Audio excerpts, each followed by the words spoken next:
In this video, I want to talk about some lessons we can learn from Captain Kirk. So, let's get into it.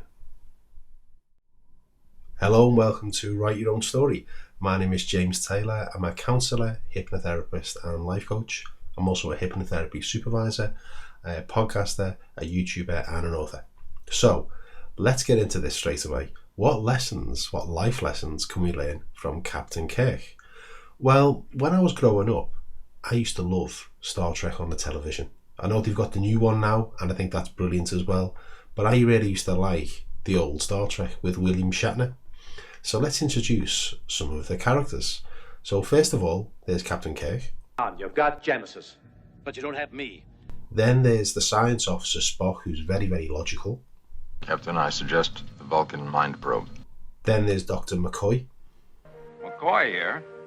There's Scotty from engineering. Got to Captain Kirk. Kirk here. And then there's Uhura, who's their communications officer. Lieutenant Uhura.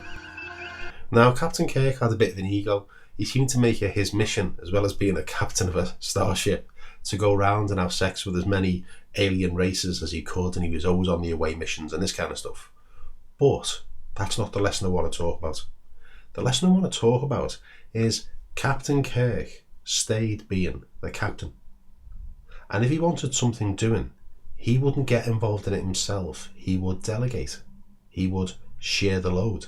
He would task others to do things that he wanted done to make the spaceship, the Starship Enterprise, run a bit better. Where's McCoy? Scotty, you're my chief engineer. Scotty, what's going on down there? Director of engineering. Now, the beauty of having a good crew who he knew, who he liked and who he trusted, was that he knew that he could rely on them when the chips were down. When something was going to go wrong, he could ask one or the other, or maybe a few of them combined, to team together and get them out of that sticky situation. Now, it didn't always work. They didn't always get along. You're out of your Vulcan mind. Vulcan, Captain. English. But no matter what happened, Kirk stayed in charge. He oversaw the entire operation. Now, what he wouldn't do, let's say there was something wrong with the engines, he would ask Scotty, who was the chief engineer, to go and fix the engines, because Scotty was the expert in that area.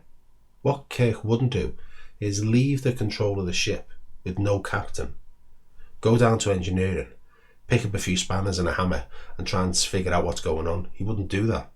He would just get in touch with Scotty and say, Scotty, you need to get me out of this situation. I need this, I need that.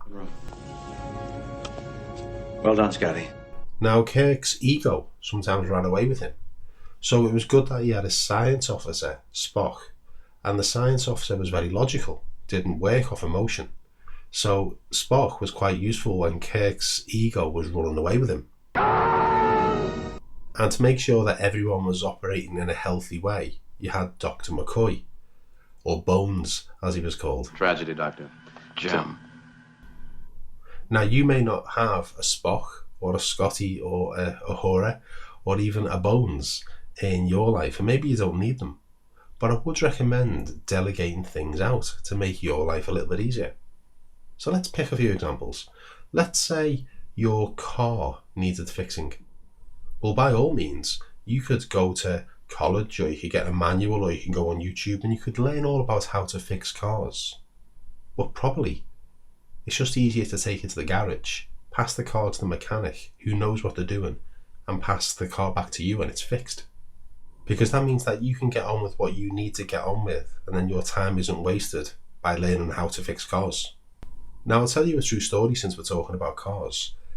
Many, many years ago, a newspaper ran an article that Henry Ford, the maker of the Ford car, was an idiot and he was an imbecile.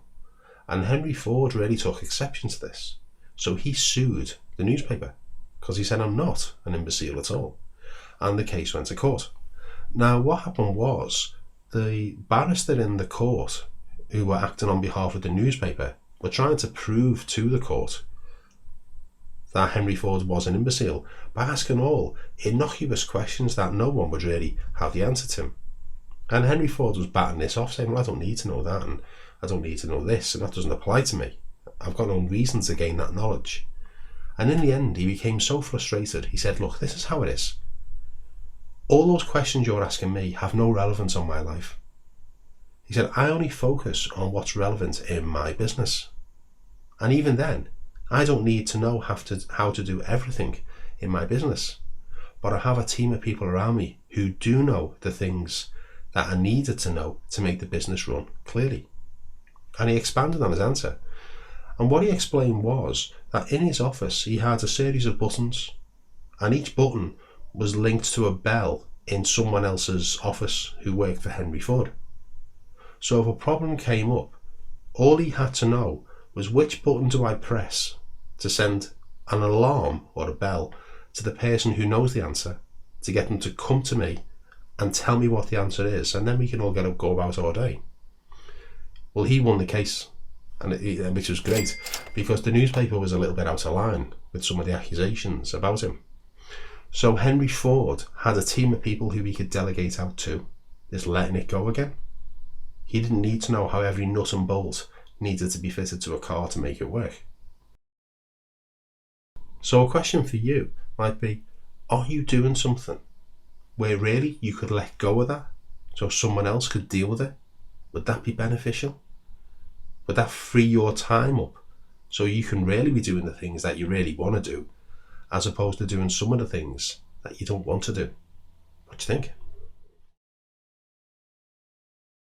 There's a lady who I know who was not a client, but she was going to counsel, and her and her husband were going to counsel them because they were having problems in their relationship. And one of the problems was they both had a full-time job, but the husband wasn't that keen on doing any of the housework, and almost had an expectation that, well, it was the wife's job to do the housework. Make what you will of that. And the wife was resenting the husband for having this view and thinking, well, I'm working as well. We're both parents. We've both got full-time jobs. This is our house. We should share the load. And the husband wasn't too keen on sharing the load. Well, what the counsellor recommended, and this is what my friend was telling me, what the counsellor recommended was hire a cleaner. Hire a cleaner to come in and do all the things that neither of you like doing. Now, they were in a financial position where they were able to hire a cleaner. So what would work for you? What would make your life a little bit easier, healthier, happier, richer? Worth a thought, don't you think? So if you've liked this episode, please remember to do the like, the share and the subscribe and ring the bell. This tells YouTube that this is useful content and they will share the love at their end. And if you want to share the love at your end, by all means do so.